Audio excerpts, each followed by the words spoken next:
እንኳን ለገና በዓል አደረሳችሁ እያለን በዓሉን ምክንያት በማድረግ ከ10 እስከ 26% ታላቅ ቅናሽ ይዘን መጥተናል። አሁን በዚህ ሰዓት ቤት በዚህ ዋጋ እየተሸጠ ነው ቢባል ማን ያምናል? አዎ እውነት ነው። ኮምፓስ ፕሮፐርቲስ በዙሪያዋ ደረጃቸውን የጠበቁ ሆቴሎች፣ ኤምባሲዎችና ከቤተ መንግሥት አቅራቢያ በምትገኘው የከተማችን እምብርት በሆነችው ውቢቷ ካዛንችስ ላይ እጅግ ዘመናዊ የሆኑ የመኖሪያ አፓርትመንት ከስቱዲዮ እስከ ባለ 3 መኝታ እንዲሁም የንግድ ሱቆችን እነሆ ይላል። በካሬ 81,000 ብር። ልብ ይበሉ፣ ይህ የመሸጫ ዋጋችን ቤቱን ከፍለው እስኪጨርሱ ድረስ ምንም አይነት የዋጋ ማስተካከያ አይደረግባቸውም። ለበለጠ መረጃ በስልክ ቁጥር 0957 9838 26 ይደውሉ።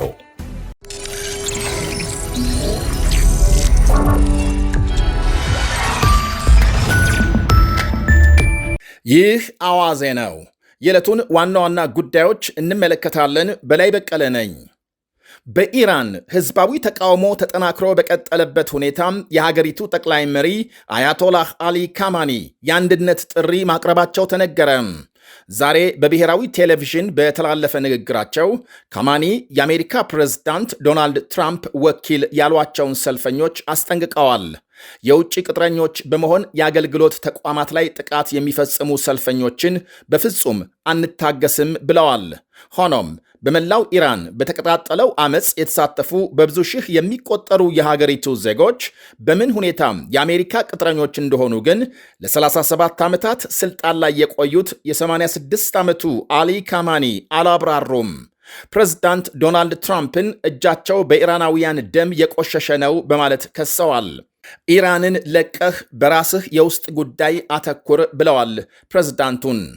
ዝምታን መርጦ የነበረው የኢራን ቴሌቪዥን በዛሬ ስርጭቱ የአሜሪካና የእስራኤል የሽብር ወኪሎች የህዝብ ንብረት አቃጠሉ፣ ብጥብጥ አቀጣጠሉ ሲል ወንጅሏል። ፕሬዝዳንት ዶናልድ ትራምፕ የኢራን መሪዎች ሰልፈኞችን ሲገድሉ አሜሪካም በዝምታም አትመለከትም፣ ንጹሐን ሰልፈኞችን መግደል ከቀጠሉ ከባድ ዋጋም ይከፍላሉ ብለዋል ትላንት በሰጡት መግለጫም።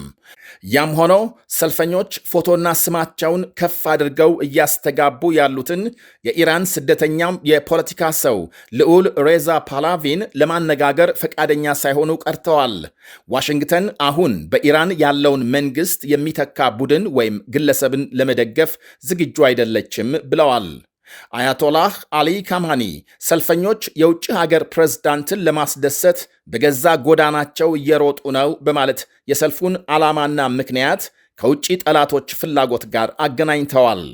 የሀገሪቱ መገበያያ ገንዘብ ሪያል በእጅጉ ተዳክሞ አንድ የአሜሪካ ዶላር በ1 ሚሊዮን ሪያል እየተመነዘረ ነው በሚባልበት የዋጋ ግሽበትና የኑሮ ውድነት ጣሪያ በነካበት ሁኔታም የህዝብን ብሶት ከውጭ ፖለቲካ ጋር ማያያዝ ተገቢ አይደለም ይላሉ ለፋርስ ዜና አገልግሎት ቃላቸውን የሰጡ ተንታኞች። በአሁኑ ወቅት በመላው ኢራን የኢንተርኔትና የስልክ መስመሮች ሙሉ በሙሉ መቋረጣቸው ሲነገር ፓላቪ ህዝብ አመፅ አጠናክሮ እንዲቀጥል ያደረጉትን ጥሪ በመቀበል መንግስትን ለመጣል አዲስ ትግል ጀምሯል ይላሉ የዓለም አቀፍ ፖሊሲ አውጪ ተቋም ባለሙያም ሆሊ ዴገር ለአሶሺየትድ ፕሬስ በሰጡት አስተያየት። መንግስት ኢንተርኔት የዘጋውም የሰልፉ መባባስ ስላሰጋውና የፈለገውን እርምጃ ለመውሰድ እንዲያመቸው ነው ብለዋል። የኢራን መንግስት በተለይም ያለፉትን 2 እና 3 ዓመታት በኒውክሌርና በመካከለኛው ምስራቅ ጉዳይ የበለጠ ትኩረት በማድረግ የውስጥ ጉዳዮችን ዘንግቶ በመቆየቱ በዋጋ ግሽበትና በኑሮ ውድነት ላይ ተገቢ እርምጃም አልወሰደም በማለት ያክላሉ። እንዲሁም ለመሳሪያ ግንባታና ለውጭ አማጽያን ከፍተኛ ገንዘብ ማፍሰሱም የሀገር ውስጥ ኢኮኖሚ ላይ ጫና አሳድሯል ባይ ናቸው ተንታኙ።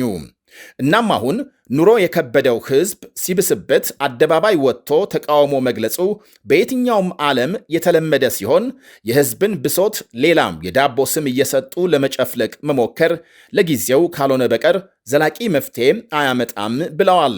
12ኛ ቀኑን በያዘው የኢራን ህዝባዊ አመፅ በጥቂቱ ከ46 በላይ ሰልፈኞች ሲገደሉ ከ2000 በላይ መታሰራቸው ይነገራል።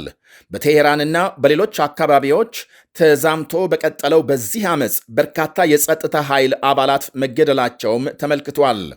ወጣት፣ ሽማግሌ፣ ድሃና ሀብታም ሳይል ከሁሉም የህይወት አቅጣጫ የተወጣጡ ኢራናውያን ግማሽ ክፍለ ዘመን ለሚጠጋ ጊዜ ተጭኗቸው የቆየን የገነገነ አገዛዝ አሽቀንጥረው ለመጣል ቆርጠው ተነስተዋል ይላሉ ሌሎች ወገኖችም። ዘግይቶ በወጣ ዜና ደግሞ በተለያዩ አካባቢዎች የጸጥታ ኃይሎች ሰልፈኞች ላይ ተኩስ ከፍተው በርካቶች ሳይገደሉ እንዳልቀረ ተነግሯል። የኢራን ውጭ ጉዳይ ሚኒስትር አባስ አራክቺ ማምሻውን በሰጡት መግለጫም ለሰልፉ መቀጠል እስራኤልና አሜሪካንን በቀጥታ ተጠያቂ አድርገዋል። ሁለቱ ሀገሮች ብጥብጥ እንዲባባስ በቀጥታ ጣልቃ ገብተዋል በማለት የከሰሱ ሲሆን ወታደራዊ የውጭ ጣልቃ ገብነት ግን በፍጹም የማይታሰብ እንደሆነ ገልጸዋል። ሀገሮቹ ወታደራዊ ጣልቃ ገብነት እንደማይቻል ሲገነዘቡ አመፁን በማቀጣጠል ሥራ መጠመድ መርጠዋል ሲሉ ከሰዋል። የመንግስታቱ ድርጅት የሰብአዊ መብቶች ኃላፊ ቮከር ተርክ በበኩላቸው በኢራን ብጥብጥ መባባሱ እንዳሳሰባቸው በመግለጽ ከሰልፉ ጋር በተያያዘ የተፈጸሙ ግድያዎች በግልጽና በገለልተኛ ወገን እንዲጣራ ጠይቀዋል። በሰላማዊ ሰልፈኞች ላይ ተኩስ ከፍተው ግድያ የፈጸሙ ተጠያቂ ሊሆኑ እንደሚገባም አሁን በስልጣን ላይ ያለውን መንግስት በመቃወም የተለያዩ እንቅስቃሴዎች ሲያደርጉ የቆዩት ፓላቪ ከመቼውም ጊዜ በበለጠም አሁን ኢራን ተመልሰው ትግል ለማድረግ ዝግጁ መሆናቸውን ለአሜሪካ ፋክስ ኒውስ ገልጸዋል። በስደት ከ35 ዓመታት በላይ ያስቆጠሩት ፓላቪ ኢራን ጠንካራ ዲሞክራሲና ከሁሉም ጋር ተቻችሎ የመኖር ፖሊሲ ልታሰፍን ይገባል በማለት ገልጸዋል። የ65 ዓመቱ ሬዛ ፓላቪ በስደት ላይ ሳሉ ስማቸውን በመጠቀም በሰብአዊ መብቶች ሰፊ ሥራ ሲያከናውኑ በውጭና በሀገር ውስጥ ባሉ ኢራናውያን መካከል ኅብረት ለመፍጠር ያላሰለሰ ጥረት ማድረጋቸው ይነገራል። ፓላቪና ባለቤታቸው ከ2 ዓመት በፊት ታሪካዊ የተባለ ጉብኝት በእስራኤል ያካሄዱ ሲሆን በኢራንና እስራኤል መካከል ሰላምና ትብብር ለመፍጠር የሚያስችሉ ንግግሮች አድርገዋል። ከእስራኤል ፕሬዝዳንት ይስሐቅ ሄርዞግና ከጠቅላይ ሚኒስትር ቤንያሚን ኔታንያሁ ጋር ተገናኝተው ገንቢ ውይይት ማድረጋቸውን ገልጸዋል። እናም አሁን በህዝባዊ አመፅ ነፋስ የገባው የኢራን መንግስት ከወደቀና ፓላቪ ወደ ሀገር ተመልሰው ስልጣን ከያዙ ረጅም ጊዜ ያስቆጠረው የኢራንና የእነ አሜሪካ ጠላትነት ያከትምለታል ይላሉ በርካታ ወገኖች። የሶማሊያ ፕሬዝዳንት ሐሰን ሼህ መሐመድ እስራኤልን ከአፍሪካ ቀንድ ለማስወጣት ዛቱ። ፕሬዝዳንቱ ዛሬ በቴሌቪዥን ባሰሙት ንግግር እስራኤል በአፍሪካ ቀንድ ወታደራዊ መስፋፋት እያካሄደች ነው ሲሉ ከሰዋል። እናም ሶማሊያ ከአረብ መንግስታትና ከቱርክ ጋር ሆና እስራኤልን ከአፍሪካ ቀንድ ታስወጣለች ብለዋል። እስራኤል ለሶማሌላንድ የሰጠችውን ዕውቅና እንድታነሳም መንግስታቸው ከአጋር ሀገሮች ጋር በመቀናጀት እንቅስቃሴ እያደረገ መሆኑን ጠቅሰዋል። ሶማሊያም አትወረርም፣ አትከፋፈልም ብለዋል በንግግራቸው። እስራኤል የመጀመሪያ ሀገር በመሆን ለራስ ገዟ ሶማሌላንድ ዕውቅና መስጠቷም ከፍተኛ ተቃውሞ ማስነሳቱ ሲታወስ፣ ሆኖም እስራኤል በውሳኔዋ በመቀጠል ከቀናት በፊት ውጭ ጉዳይ ሚኒስትሯን ወደ ሶማሌላንድ መላኳም ይታወሳል። የሶማሌላንድ ፕሬዝዳንት እስራኤልን እንዲጎበኙ ግብዣ ያቀረቡት የእስራኤል ውጭ ጉዳይ ሚኒስትር ጌዲዮን ሳር ሀገራቸው ለማን ዕውቅና እንደምትሰጥና ማንን ማናገር እንዳለባት የምትወስነው እርሷና እርሷ ብቻ ናት ማለታቸው ይታወቃል። የትራምፕ ወታደሮች በፖርትላንድ ሌሎች 2 ሰዎች ተኩሰው ማቁሰላቸው ሲነገር፣ ትላንት በሚኒሶታም በአንዲት ሴት ላይ የተፈጸመውን ግድያ በመቃወም በተለያዩ የአሜሪካ ከተሞች ሰልፎች መካሄድ ቀጥለዋል። በፖርትላንድ በጥይት ተመተው የቆሰሉት ባልና ሚስት ሲሆኑ መቁሰላቸው ከመነገሩ ውጪ በምን ሁኔታ ላይ እንዳሉ የተባለ የለም። የደህንነት ሚኒስቴር ከሁለቱ ሰዎች አንዱ ሕገወጥና በወንጀል ድርጊት የሚፈለግ የቬንዙዌላ ተወላጅ መሆኑን ለማምለጥ ሲሞክሩ ወታደሮች መተኮሳቸውን ገልጧል።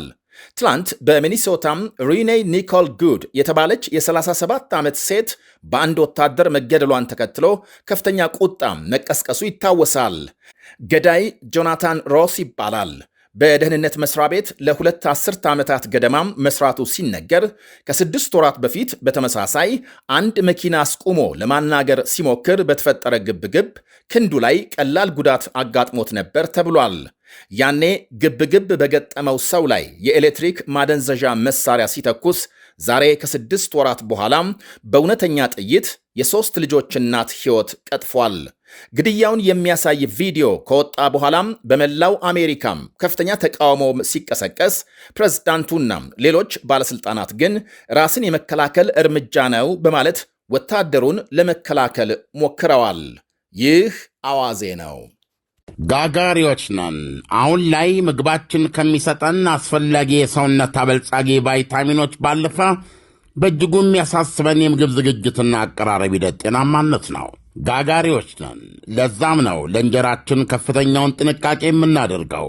መልኩን ለማንጣት፣ ብርካቴውን ለመጨመር፣ የቆይታ ጊዜውን ለማርዘም ሲባል ምንም አይነት ኬሚካልና የእህል ውህደት ጋር የማይቀላቀል አስፈላጊውን የመብላላት ሂደት አሳልፎ በንጽህና የሚዘጋጅ የጤፍ እንጀራ ነው።